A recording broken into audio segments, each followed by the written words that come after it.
नमस्कार. कथेचे नाव जुनी पेटी. लेखक कुमार. ही कथा मनोरंजन हेतुपूर्वक बनवलेली आहे.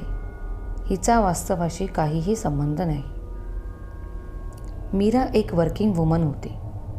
एका मोठ्या मल्टीनॅशनल कंपनीमध्ये ती एका मोठ्या पोस्टवर कामाला होती. मीरा आणि तिच्या नवऱ्याचे पटत नसल्याने तिने लग्नानंतर 7 वर्षात नवऱ्यापासून फारकत घेतली होती.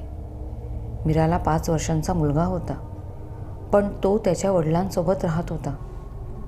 कारण मीराला कामासाठी दरवेळी वेगवेगळ्या शहरातून फिरावे लागत होते आणि तिचे वास्तव्य हे एका शहरात जास्तीत जास्त 2 महिना असे. मुलाचे हाल होऊ नये म्हणून तिने त्याला नवऱ्याजवळ ठेवले होते. मीराला आता दक्षिणेमध्ये असलेल्या नवीन ब्रांचसाठी बंगलोरला जायचे होते. तिने सर्व तयारी केली आणि ती आपल्या मुलाला भेटायला गेली. तसे तिच्या नवऱ्याने तिला मुलाला भेटण्यापासून रोखले नव्हते. मीरा त्याला भेटली आणि ती विमानतळाच्या दिशेने निघाली. काय आयुष्य आहे माझे, कुठेच मी स्थिर नाही.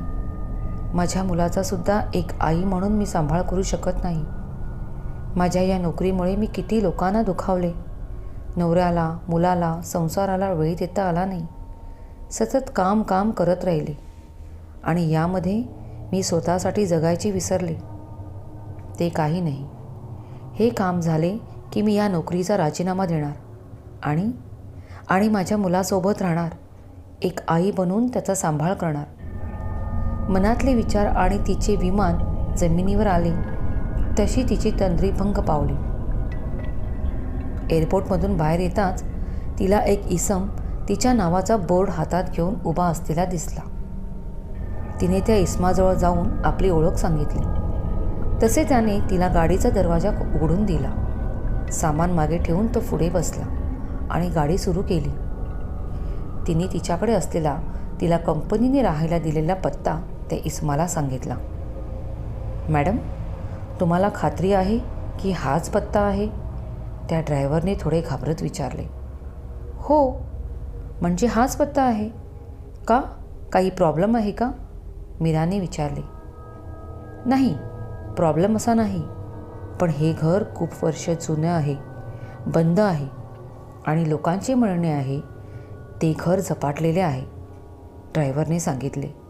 ओह, लोक ना काही पण विचार करतात. हे भूत प्रेत असे काही नसते. मुळात हे रिकामे उद्योग आहेत. माझा यावर विश्वासच नाही. मीरा थोडी चिडून म्हणाली. माफ करा, पण मी जे ऐकले ते सांगितले. असे म्हणतात त्या घरात जो जातो तो पुन्हा लोकांना दिसत नाही. यातले किती खरे आणि किती खोटे माहीत नाही, ड्रायव्हर म्हणाला. त्यावर मीराने काहीच उत्तर दिले नाही. साधारण पाऊण तासात मीरा त्या घराच्या बाहेर उभी होती. ड्रायव्हरने सामान उतरवले व तो निघाला. मीराने त्या घराकडे एकदा पाहिले आणि आजूबाजूला पाहिले. सर्व घराची मांडणी सारखीच होती. साधारण कमरे एवढ्या उभ्या पाट्यांचे लाकडी कुंपण, त्याला एक लाकडी गेट होते. गेटच्या आतमध्ये सर्वत्र गवत उगवले होते आणि त्यामधून एक सिमेंटचा पक्का रस्ता नागमोडी वळण घेत दारापर्यंत जात होता. उतरत्या छपराचे ते कौलारू घर सफेद रंगाचे होते. दर्शनी भागात सफेद रंगाचा दरवाजा आणि त्यापासून काही अंतरावर एक छोटी खिडकी जिची तावदाने काचेची होती. आजूबाजूची रांगेत असलेल्या घरामध्ये समान अंतर होते आणि मीराचे घर सर्वात शेवटचे होते. दार उघडून मीराने घरात प्रवेश केला. घरात अंधार पसरला होता म्हणून तिने दाराच्या बाजूच्या खिडकीचे पडदे बाजूला केले. घरात हवा तसा सूर्यप्रकाश आला नाही, पण जेवढा आला त्याने समोरचे स्पष्ट झाले होते. समोर हॉल होता. त्यामध्ये एक सोफा सेट, लॅम्प आणि एक आरामखुर्ची होती. डाव्या बाजूने लाकडी जिना वरच्या बाजूला जात होता आणि हॉलपासून पुढे गेले की किचन होते. मीराने आपले अंग बेडवर झोकून दिले. आता तिला या घरात 6 महिने काढायचे होते. कंपनीचा नवीन प्रोजेक्ट इकडे सुरू होता आणि त्या प्रोजेक्टची हेड म्हणून मीराची नियुक्ती झाली होती. कंपनीने तिला राहण्यापासून ते खाण्यापर्यंतची सर्वाची सोय त्या घरात करून दिली होती. प्रवासाची दगदग झाली असल्याने तिचा डोळा लागला. साधारण 3 तासाने जेव्हा तिला जाग आली तेव्हा घरात अंधार पसरला होता. काही क्षण तिला काही समजलेच नाही की आपण नक्की कुठे आहोत. मग तिच्या लक्षात आले की ती कामासाठी बाहेर आली आहे. ती उठली आणि मोबाईल सुरू केला. त्यावर तिच्या बॉसचे 5 मिस कॉल आले होते. तिने मोबाईलमधील दिवा सुरू केला आणि बटनाचे पॅनल शोधून काढले. त्यातील ती एक एक करत सर्व बटणं तपासून दिव्याचे बटण सुरू केले. सोफ्यावर बसून तिने बॉसला फोन केला. Hello sir, I am very sorry sir. ते मला झोप लागली होती म्हणून तुमचा कॉल नाही घेऊ शकले. अरे हरकत नाही, प्रवासाने होते असे. तू सुखरूप पोचली ना हे विचारण्यासाठी मी कॉल केला होता. हो सर, मी दुपारीच पोचले आणि घर पण छान आहे. म्हणजे इकडे 6 नाही तर चांगले 3-4 वर्ष राहीन मी. नाही हां, एवढे वर्ष तिकडे राहिलीस तर इकडचे काम कोण पाहणार? तुला फक्त 6 महिने राहायचे आहे. हो सर, मी गंमत करत होते. उद्या साईटवर जाऊन भेट देते आणि रिपोर्ट करते तुम्हाला. हो हो ठीक आहे, काळजी घे, बाय. थँक्यू सर, बोलून मीराने फोन ठेवून दिला. मीरा उठली आणि फ्रेश होऊन आपल्या हॉलमधील बॅग्स घेऊन ती वरच्या बेडरूममध्ये आली. बेडच्या शेजारी एक ड्रेसिंग टेबल होते. डाव्या बाजूला एक छोटा सोफा आणि एक लाकडी कपाट होते. मीराला खरे तर कंटाळा आला होता बॅग खोलून त्यातले कपडे कपाटात ठेवण्याचा, पण वक्तशीरपणा अंगात असल्यामुळे तिने आलेला आळस झटकून आपली बॅग उघडली आणि त्यातील कपडे बेडवर काढून ठेवले आणि तिने कपाट उघडले. त्या कपाटामध्ये उभे आणि आडवे असे 2 कप्पे होते. सर्वात शेवटचा आडवा जो कप्पा होता त्यामध्ये एक लोखंडी पेटी होती. सुंदर नक्षीकाम केलेली आणि थोडी जड अशी ती पेटी. तिला पाहून ती कोणालाही आवडली असती आणि ती पेटी दिसायला पण थोडी जुन्या काळातली होती. मीरालासुद्धा ती पाहताच आवडली. तिने त्या पेटीला बाहेर काढले. त्यावर थोडी धूळ आणि जाळे होते. तिने ते साफ केले. सुंदर अशी तपकिरी रंगाची आणि त्यावर अनेक लहान मोठ्या आकाराची फुले आणि वेली कोरल्या होत्या. मीराने ती पेटी उघडली. त्यामध्ये एक लाल कपड्यामध्ये काहीतरी बांधून ठेवले होते. कुतूहलाने मीराने ते उघडले. तसे त्यात तिला काळे उडीद, माणसाची नखे, तांदूळ, हळद आणि कुंकूसोबत अबीराची पुडी होती. ते पाहून मीराचा ड्रायव्हर काय बोलला होता ते तिला आठवले. मॅडम, हे घर पछाडलेले आहे. इकडे एकदा माणूस येतो तर तो गेला की पुन्हा दिसत नाही. मीरा स्वतःशीच हसली आणि तिने ते बांधलेले नेऊन सरळ किचनमधील कचऱ्याच्या डब्यात टाकले. जसे तिने ते टाकले तसे ते उघडले आणि त्यातून एक काळासारखा धूर हवेत विरून गेला.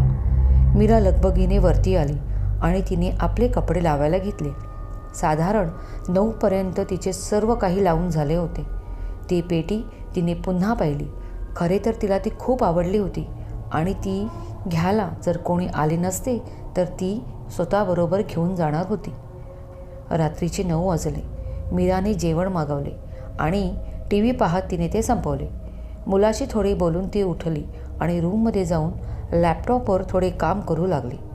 काम करताना तिचे डोळे कधी बंद झाले ते तिलाच समजले नाही. साधारण 12च्या दरम्यान तिच्या कानावर पडणाऱ्या आवाजाने तिची झोपमोड झाली. तो आवाज तिच्या घरातून येत होता. टक टक टक. कोणाच्या तरी पायांचा आवाज होता आणि ते जे कोणी होते ते लाकडी जिना चढून तिच्या रूमच्या दिशेने येत होते. मीरा आतून घाबरली होती.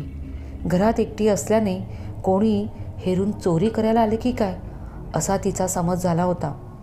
ती बेडवरून हळूच उठली आणि तिने दरवाजा हलकेच उघडला आणि बाहेरचा अंदाज घेऊ लागली.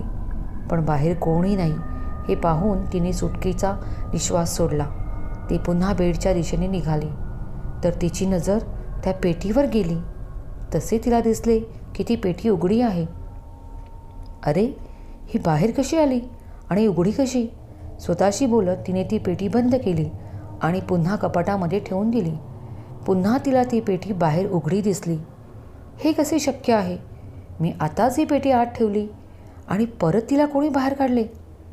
मीरा स्वतःशीच बोलली आणि पुन्हा तिने ती पेटी बंद केली आणि कपाटाच्या दिशेने निघाली. तसे तिला जाणवले कोणीतरी तिच्या मागे उभे राहून तिला पाहत आहे. मीरा झटकन पाठी वळली. तसे भीतीने तिचे डोळे मोठे झाले, हात पाय कापू लागले. ओरडण्यासाठी उघडलेले तोंडातून आवाज निघत नव्हता. तिच्या मागे एक हिडीस आकृती उभी होती, जिचा चेहरा पूर्ण सडून त्याचे मांस लोंबत होते. डोक्यावर एकही केस नव्हता. पूर्ण डोके सडलेले आणि रक्ताने भरले होते.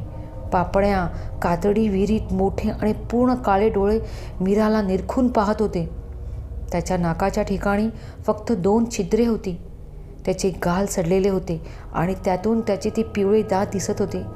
मीराने नकळत एक भयान शक्तिमुक्त किंचाळी केली आणि त्या शक्तीने मीराचा गळा पकडला आणि जोरात दाबला. तसे कडकट हाड मोडल्याचा आवाज आला आणि मीराची मान डाव्या बाजूला कलली. तिचे हात पाय मोडून तिला त्या मोकळ्या पेटीमध्ये त्याने टाकले आणि पेटी बंद झाली. ती आकृती हवेत विरली. 2 दिवस मीराचा काहीही कॉन्टॅक्ट न झाल्याने तिच्या घराला तिच्या कंपनीतर्फे एका माणसाने भेट दिली. तेव्हा त्याला मीराचे सामान दिसले, पण मीरा कुठेच नव्हती. मीराचा शोध घेतला गेला, पण ते कुठे गेली याचा काहीच थांगपत्ता लागला नाही. साधारण महिन्याभराने त्याच घरात अजून एक मुलगी आली, जी मीराच्या जागी प्रोजेक्ट हँडल करणार होती. सर्व घर पाहून झाल्यावर ती बेडरूममध्ये आली. तसे तिला ती पेटी दिसली. वाह, किती सुंदर पेटी आहे, स्वतःशी बोलून तिने ती पेटी उघडली आणि तिच्या मागे, तुम्हाला तर माहीत असेल तिच्या मागे काय असेल, नाही का? कथा समाप्त. धन्यवाद.